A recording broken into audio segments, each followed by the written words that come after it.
Hey, can you bring me through halftime? And, Maurice talked about how you actually approached him about helping on the coverage units. What was sort of the impetus for that? And why did you feel compelled to, try to help out in that way? I've just always been the type of player, I guess, I just want to be on the field, I want to contribute. I want to do whatever I can to help the team win. So when that situation kind of popped up, knowing kind of where our special teams unit is right now, and the inconsistency, I guess, we've had on some of the units and play out of some individuals, I just felt like the need to, knowing how much reps I was getting on offense, that, I had a few more reps left in me that I know I could give on special teams. And, if that's what it takes to help the team win, if those two, I think it was two kickoff coverages I had, in theory, you see them, I think they were both tackled inside the 20. So they don't seem as significant, but, they're obviously a lot more significant when they bust them out for 50-yard returns and whatnot. So, yeah, whatever I can to help. And Coach Melling, man, I got so much love and respect for him. He's been here in the building since, he might have been here before me, but he's been here ever since I've been here. So I've grown a lot with him, Coach Drayton, Coach Renee, Coach Lewis. Have a special relationship with all three of those guys. And, whenever they call on me, I know I'll answer. Matt, go ahead. Hey, Alan, how you doing? You're good. What makes Davante Adams different? He's an alien. There's no one else like him.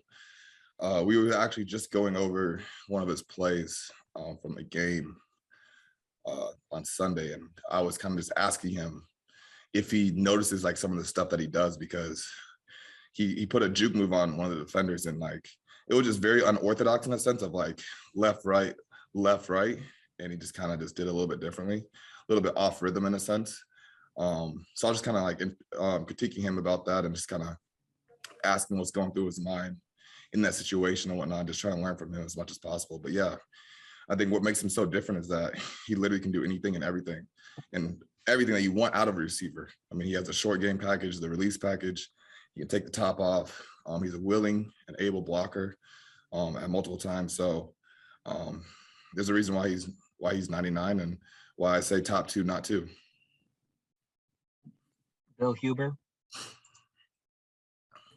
Hey, Alan, how you doing? Good. If Quez can't play, how ready are EQ and Malik and everybody else on that pecking order to pick up the slack? Our whole room's ready. I mean, we've been practicing. We've been at it since April. So it's how we prepare in the room. That goes back to Davante, Coach Vrabes too, just on how we prepare, what our standard is in our room. It's for everyone to go out there and be able to play any position at any given time, no matter what the situation is, no matter what the score is. At the end of the day, if you're putting out there on the field, you're trusted and you're held to a standard of being able to go out there and to do your job. So those two guys are more than willing and ready to go. Wes, go ahead. Alan, on that goal line carry that Aaron had that he ended up scoring on, you kind of had that chip block or whatever you want to call it on Bosa. What was sort of the objective there? What were you looking to accomplish? And why do you think you've been so effective in that red zone area in particular with being able to do some of those blocking drills? I think just because of my size, I'm a willing and able blocker. Why I have success, I guess I just care more in a sense. I take a lot of pride in what I do, and kind of going back to like what we were talking about with the special teams, like I just want to do whatever I can to help our team win. So if it's me blocking, former rookie defensive player of the year and probably future all-pro defensive end Nick Bosa, then so be it, and Aaron just did a great job of just reading my block, reading the rest of the O-line's block, and just making a great cut and walking in free. Matt. Alan, what do you see in the Steelers secondary? What's the challenge this week with them? It's a huge challenge because they play any and every coverage underneath the sun. So just being able to diagnose what they're trying to do post snap and be able to adjust on the fly, and also not getting confused with the different personnel that they're having. So I think at the end of the day, it just comes out to us just going out there, lining up and just playing ball and winning every single snap. Bill Huber. Hey, Alan, sometimes you ask a question where you probably already know the answer to it, but when you don't, like for a guy in your shoes, when you're playing a lot of snaps, but you're not getting a lot of passes thrown your way, is it hard to stay patient? And I'm not even saying complaining about not getting the ball, what even more of, when the ball comes your way, not trying to do too much with it, not trying to break 14 tackles, that kind of stuff. Yeah, I mean, playing the game of football, especially playing wide receiver, you got to learn to have patience because there's only so much that you can do. At the end of the day, like I said, I just want to do whatever I can to help my team win. So whatever it is, whether it's blocking, opening up, taking the top off to open up a hole for another receiver to come in and get a catch, gain yards, whatever it may be, so be it. As long as we're winning at the end of the day. I mean, like I said at the very beginning of the year, the only thing I really want to add to my resume right now is a Super Bowl ring. So I'm more than willing and able to do whatever it takes. And I understand it's a long season.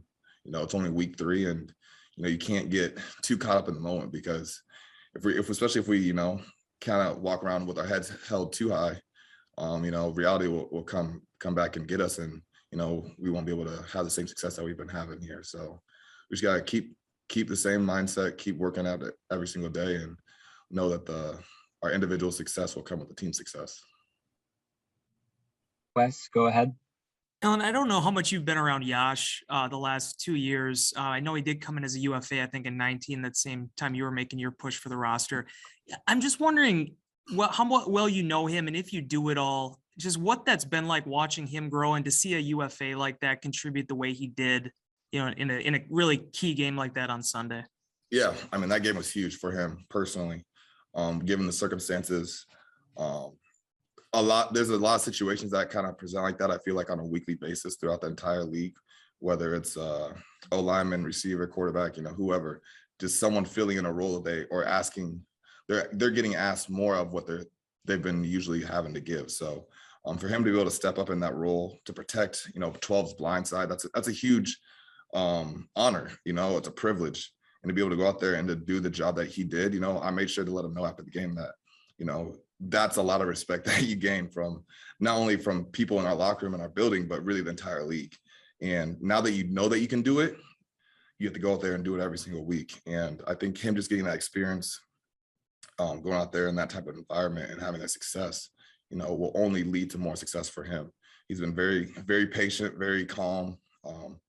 He's not a very loud guy, very soft-spoken at times, but, he's a physical freak and does very well for us. So really, really appreciate his contributions this weekend.